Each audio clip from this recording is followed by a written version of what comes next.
There's a sound that's all too common in Sierra Leone. It isn't vibrant markets or the chatter of the streets. It's silence. A silence so loud it drowns out the cries of women and girls who have suffered gender-based violence in the shadows. This silence is cultural, but it's also deeply political, shaped by colonial legacies, patriarchy, and the media's refusal to listen. Take the case of Hannah Bokari, a 17-year-old girl found dead in a government official's apartment. Her story didn't lead the news. It trended for a moment online, then disappeared. No official accountability, no justice.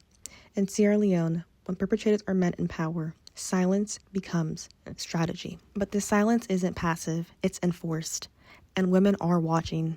As Black feminist theorist Bell Hooks reminds us, Black women have been positioned as spectators, forced to watch as their pain is misrepresented, minimized, or ignored. The concept of Black female spectatorship asks, what happens when Black women are not just the subjects of violence, but also the viewers of how their trauma is portrayed, or even erased? Sierra Leonean women, in particular survivors, don't just consume this media passively. They critique it, resist it, create their own counter-narratives on Instagram Lives, through WhatsApp groups, on community radio.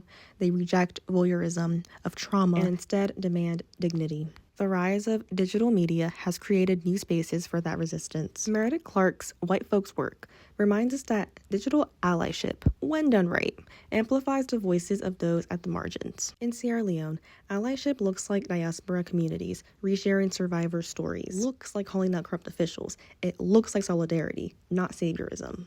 The digital resistance echoes the Arab Spring, where media served as a democratizing force. In The Nature of Arab Public Discourse, Al-Janabib shows how citizen journalism can disrupt auditory control.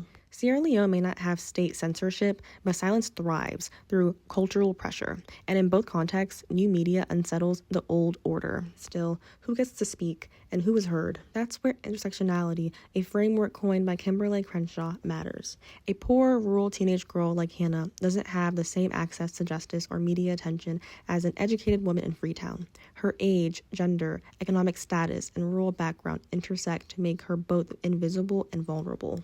Intersectionality reveals how systems of oppression don't act alone, they pile up.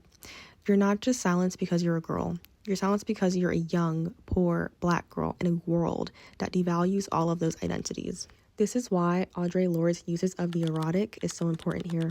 For Lorde, the erotic is about power, intuition, resistance. In a country where the violation of Black women's bodies is normalized, reclaiming the erotic is a refusal to be reduced to drama. But because we're conquered by a people and a nation that is essentially patriarchal, a nation that does not see Abafazi or women or their place at home, therefore we were forced to abandon those values and embrace their values. And this is why even when we are fighting against them, we're using their tools. For example, if you look at the liberation movement, all of it is led by men. You know, Otatu Mandela, Oba Usobukwe, Robert Mugabe, Kwame Nkrumah, all of them are men, but it does not say or does not mean that African women are entirely silent. It is quite simply the power of telling your story, choosing how you're seen, and feeling everything, grief, rage, joy, on your own terms. And Lord knows I am an angry Black woman.